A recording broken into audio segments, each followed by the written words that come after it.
আজকের রেসিপি পান্না কোটা। ইটালিয়ান একটি ডেজার্ট, দেখতে যেমন সুন্দর খেতেও তেমনি মজার। চলছে আমের সিজন, আর এই আম দিয়েই আমি এই পান্না কোটা তৈরি করছি। আসসালামু আলাইকুম ভিউয়ার্স, রুমিস কিচেনে আপনাদেরকে স্বাগতম। আশা করছি যে যেখানে আছেন ভালো আছেন, সুস্থ আছেন। এটা তৈরি করতে সময় এবং ইনগ্রিডিয়েন্টস দুটোই কম লাগে। এখানে দুটো রূপালি আম নিয়ে ভালো করে ধুয়ে টিস্যুর সাহায্যে মুছে নিয়েছি, আর একটি নাইফের সাহায্যে আমগুলোকে কেটে নিচ্ছি।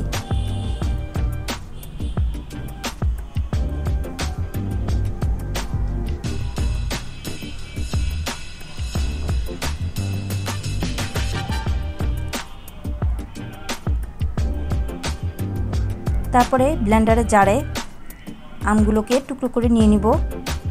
আর ব্লেন্ড করার জন্য আমি যে দুধটা ইউজ করব সেই দুধটাকে আমি আগে জাল করে ঠান্ডা করে নিয়েছি। নর্মাল টেম্পারেচারে রেখে আমি ঠান্ডা করে নিয়েছি।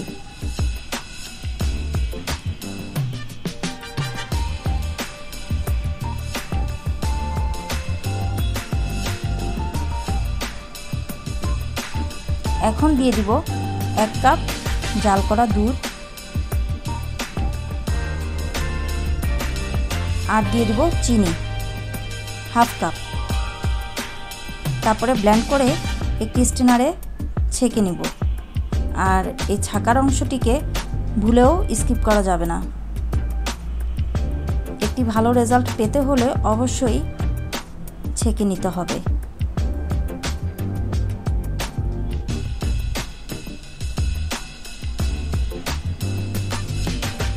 আর এখান থেকে আমি নিয়ে নিব একটি প্যানের মধ্যে 2 কাপ পিউরি। 1 কাপ পিউরির জন্য 1 চা চামচ আগার যথেষ্ট। এখানে আমি 2 কাপ নিয়েছি, তাই 2 চা চামচ আগার নিয়েছি। একটি হ্যান্ড হুইস্কের সাহায্যে ভালো করে মিশিয়ে নিব। তারপরে মিশানো হয়ে গেলে আমি চুলাটা ধরিয়ে দিব। মিডিয়াম টু লো হিটে রেখে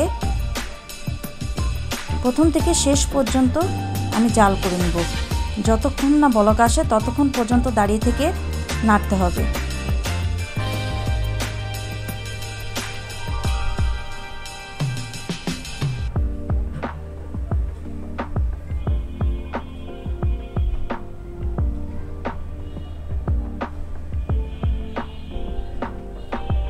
বলক আসার পরে আমি চুলা থেকে নামিয়ে নিব।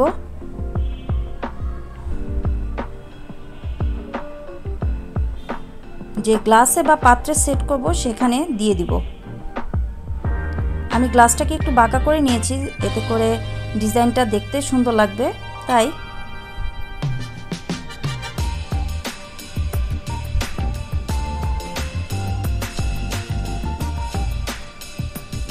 আমটাকে দিয়ে আমি রুম টেম্পারেচারে রেখে ঠান্ডা করে নিব।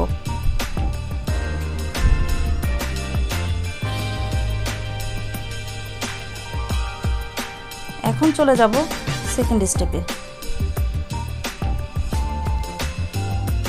একটি প্যানে আমি এখানে 1 কাপ দুধ নিয়েছি,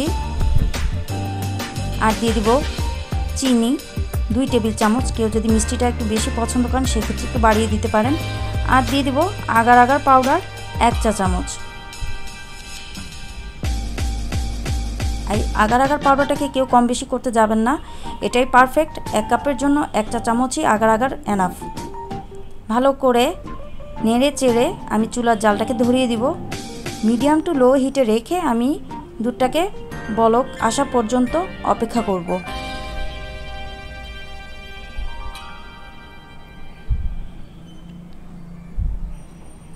এখন সেই গ্লাসে আমি ঢেলে নিব।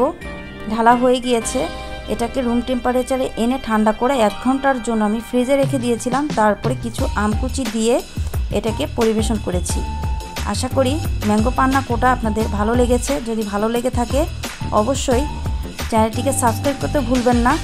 পাশে থেকে ভিডিওটি দেখার জন্য ধন্যবাদ। এই রকম সহজ রেসিপি পেতে আমার চ্যানেলটিকে সাবস্ক্রাইব করবেন। আর ডেসক্রিপশন বক্সে আমি আম দিয়ে তৈরি করা রেসিপিগুলো লিংক আমি দিয়ে দিব, সেখান থেকে দেখে নিতে পারেন। ফ্রেন্ডস অ্যান্ড ফ্যামিলির সাথে শেয়ার করতে ভুলবেন না। আজকের মতো বিদায় নিচ্ছি। আবারও দেখা হবে অন্য কোনো দিন অন্য কোনো নতুন রেসিপি নিয়ে। আমি একটু কেটেও দেখিয়ে দিব। আর কতটা পারফেক্ট হয়েছে আপনারা দেখলেই বুঝতে পারবেন।